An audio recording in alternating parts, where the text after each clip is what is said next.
اب ایک اس واقعے کا اللہ رب العزت تذکرہ فرما رہے ہیں کہ جب حضرت موسیٰ علیہ السلام کو اللہ نے کوہ طور پر بلا کر اللہ نے تورات کتاب دی. توریت اللہ کی طرف سے ان کو کتاب دی گئی. کس کو؟ موسیٰ علیہ السلام کو. موسیٰ علیہ السلام کے ذریعے سے کسے دی گئی؟ بنی اسرائیل کو. بنی اسرائیل کون تھے؟ یعقوب علیہ السلام کی اولاد تھے. وہ یہ نبیوں کی اولاد تھی. یعقوب علیہ السلام کی اولاد میں کون تھے؟ حضرت یوسف علیہ السلام. تو حضرت یعقوب علیہ السلام کی اولاد میں سے ایسے ہی چلتے چلتے حضرت موسیٰ علیہ السلام کو اللہ نے تورات کتاب دیا. اب جب موسیٰ علیہ السلام یہ کتاب لے کر قوم میں پہنچے تو یہ لوگ ماننے کے لیے تیار نہیں. ضد کرنے لگے، حجت کرنے لگے، کہاں سے تم کتاب لے کر آ گئے؟ کیا معلوم یہ اللہ کی کتاب ہے دوسری کتاب ہے؟ جب تک اللہ زبان سے نہیں بولے گا تب تک ہم اللہ کی بات نہیں مانیں گے، تب تک یہ نہیں مانیں گے کہ یہ کتاب اللہ کی طرف سے ہے. لہذا اللہ نے حضرت موسیٰ علیہ السلام نے ان کو اللہ کے پاس لے کر گئے. اللہ کے پاس لے کر گئے تو اللہ کے پاس کوہ طور پر جو لوگ گئے تھے انہوں نے آ کر گواہی دی کہ یہ واقعتاً یہ اللہ کی کتاب ہے، کہ اللہ نے ان کو دیا ہے، موسیٰ علیہ السلام کو دیا ہے، لہذا تمہیں ماننا پڑے گا. تم کٹ حجتی کر رہے ہو، اس کی سزا تمہیں ملنے والی ہے. اللہ رب العزت اس وقت کے واقعے کو فرما رہے. اس وقت اللہ کو اتنا غصہ آیا، اللہ نے فرشتوں کو بھیج دیا، جاؤ کوہ طور پہاڑ کو فرشتوں نے کاٹ کر گویا جہاں بنی اسرائیل موسیٰ علیہ السلام کے ماننے والے، حجت کرنے والے تھے، تورات کی کتاب کا انکار کرنے والے تھے، ان کے سروں پر لا کر اللہ نے پہاڑ کو رکھ دیا. اگر نہیں مانو گے میری کتاب کو تو تم پر یہ پہاڑ ڈال دیا جائے گا. اللہ نے سمجھایا. نہیں سمجھنے والوں کو اللہ رب العزت زبردستی سمجھاتے ہیں. کیوں؟ دین میں تو زبردستی نہیں ہے. ایک بات تو آپ بھی پوچھ سکتے ہیں، دین میں زبردستی نہیں. اللہ تعالیٰ پہاڑ لا کر سر پر رکھ کر اپنی بات منوانے کی کیا ضرورت تھی کہ یہ کتاب میری ہی ہے، تم کو ماننا پڑے گا. ایمان والا اگر نہیں مانتا ہے تو اس کو سزا دی جاتی ہے. ایک وہ آدمی ہے جو اللہ کو ہی نہیں مانتا ہے، اس کی سزا تو الگ ہے، لیکن دنیا میں اسے زیادہ سزا دی جاتی ہے جو اللہ کو مان کر بھی اللہ کی بات نہیں مانتا ہے.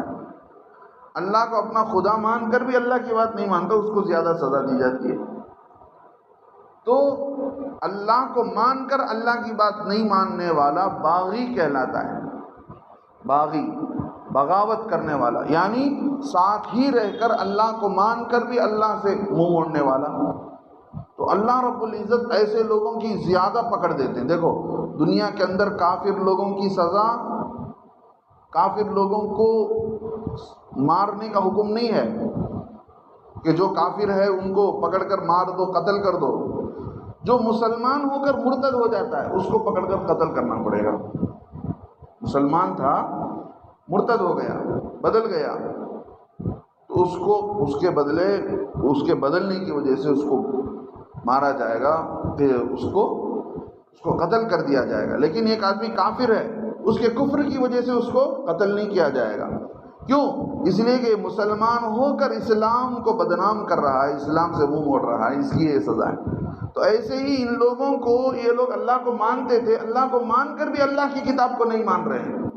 اللہ نے لا کر زبردستی اللہ اس واقعے کو یاد کر رہے ہیں. وَإِذْ یاد کرو اس وقت کو أَخَذْنَا مِيثَاقَكُمْ جبکہ ہم نے لیا تم سے عہد کو، قرار کو. کیا قرار لیا؟ اللہ رب العزت نے کہا تھا کہ دیکھو ہم تم کو دنیا میں بھیجیں گے، اور تم جب دنیا میں آ گئے تو اللہ نے بتایا کہ یہ اللہ کے نبی ہیں، ان کو میں نے نبی بنا کر بھیجا ہوں اور یہ کتاب دے کر بھیجا ہوں. پھر ماننے سے انکار کر دیے. اللہ فرماتے وَرَفَعْنَا فَوْقَكُمُ الطُّورَ تو ہم نے تمہارے اوپر، ہم نے بلند کیا تمہارے اوپر پہاڑ کو، طور نامی پہاڑ کو. کیا مطلب؟ پہاڑ تو اپنی جگہ تھی لیکن فرشتوں کو کہہ کر کے بنی اسرائیل کے اوپر لا کر پہاڑ کو کھڑا کر دیا. اللہ اس کا تذکرہ کر رہے ہیں وَرَفَعْنَا فَوْقَكُمُ الطُّورَ. اللہ فرماتے ہیں لہذا سنو، تمہیں نہیں مانتے ہو، اب ماننا پڑے گا تم. خذوا ما آتیناکم بقوت، مضبوطی کے ساتھ لو، پکڑو، خذو پکڑو، ما آتیناکم جو ہم نے تم کو کتاب دی ہے، بقوت پورے طاقت کے ساتھ لو۔ اب ماننا تمہیں زبردستی لینا پڑے گا، ہم سمجھا رہے تھے تم نہیں مان رہے تھے، حجت کر رہے ہو، اب زبردستی لو۔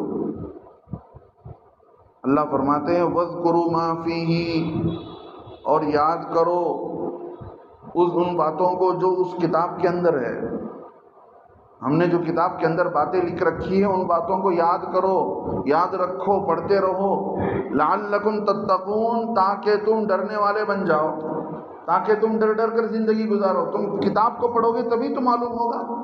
آج ہمارا حال بھی وہی ہے، ہم قرآن کو نہیں پڑھتے تو قرآن ہمارے سامنے ہی نہیں کہ قرآن کے اندر اللہ کیا فرماتے۔ اسی لیے آزاد زندگی گزار رہے ہیں مسلمان، جب اسے معلوم ہو جائے اللہ نے قرآن کے اندر کیا کیا باتیں سمجھائی ہیں تو آدمی ڈرنے لگے گا۔ پھر اللہ رب العزت فرماتے ہیں جب ہم نے یہ بات کہی تھی تم نے کیا کیا، ثم تولیتم من بعد ذلک، پھر تم اس کے بعد پھر گئے، پھر تم بدل گئے، پھر تم اپنے روش سے ہٹ گئے، بدل گئے۔ اب تم کو یہ سزا دی جاتی ہے،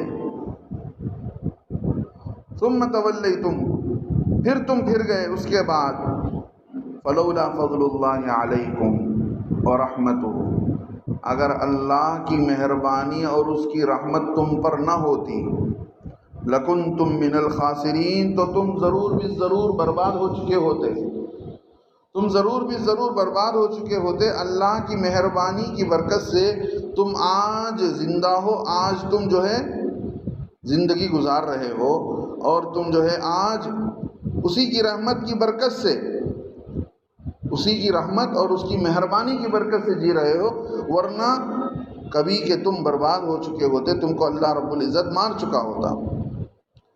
یعنی یہ اللہ رب العزت یہاں یہ بتاتے ہیں کہ دیکھو یہ یہودیوں کو بتا رہے ہیں، حضرت اللہ کے نبی علیہ الصلوۃ والسلام کے زمانے کے یہودیوں کو بتا رہے ہیں کہ دیکھو اللہ کے نبی صلی اللہ علیہ وسلم موجود ہیں، اللہ کے نبی علیہ السلام اللہ کی رحمت بن کر آئے ہیں، لہذا اللہ کی رحمت تمہارے پاس ہے، اور تم اگر اس کو اللہ کی رحمت کو اپنے ساتھ نہیں لوگے تو پھر اس کا انجام تم کو بھگتنا پڑے گا، اور جو ہے اللہ کی مہربانی تمہارے پاس دنیا کے اندر ہے، اللہ نے تم کو دنیا کے اندر راحت دے رکھا ہے، سکون دے رکھا ہے، تو اللہ کی مہربانی بھی ہے اور اللہ کی رحمت بھی نبی صلی اللہ علیہ وسلم کی شکل میں اتاری گئی ہے، لہذا تم اس کو اپنے لیے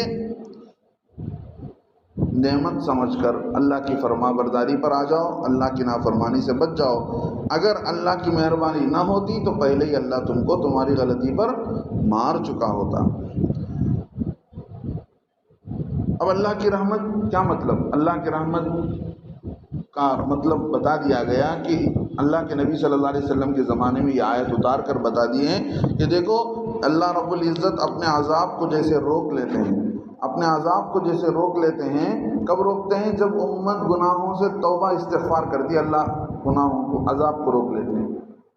نمبر 2، جب نبی زندہ ہوتا ہے اللہ کا عذاب نہیں آتا ہے، کسی بھی گاؤں میں نبی زندہ ہوتا ہے تو اللہ کا عذاب نہیں آتا۔ اللہ رب العزت یہ آیت اللہ کے نبی علیہ السلام کے زمانے میں اتار کر بتا رہے ہیں کہ اللہ کے نبی زندہ ہیں تمہارے بیچ میں، اس لیے اللہ کا عذاب نہیں آ رہا ہے، ورنہ جیسے تم سے پہلے تمہارے باپ دادا نافرمانی کر کے ہلاک کر دیے گئے، آج بھی تمہارا بھی یہی حال ہوتا، لیکن نبی کی برکت سے تم بچ گئے۔ اللہ آگے فرماتے ہیں وَلَقَدْ عَلِمْتُمُ الَّذِينَ اعْتَدَوْا، خوب جان چکے ہو تم جنہوں نے تم میں سے زیادتی کی تھی، فی السبت، ہفتے کے دن میں، فقلنا، تو ہم نے کیا کہا؟ ہم نے کہا ان کو کونوا قردۃ خاسئین، تو تم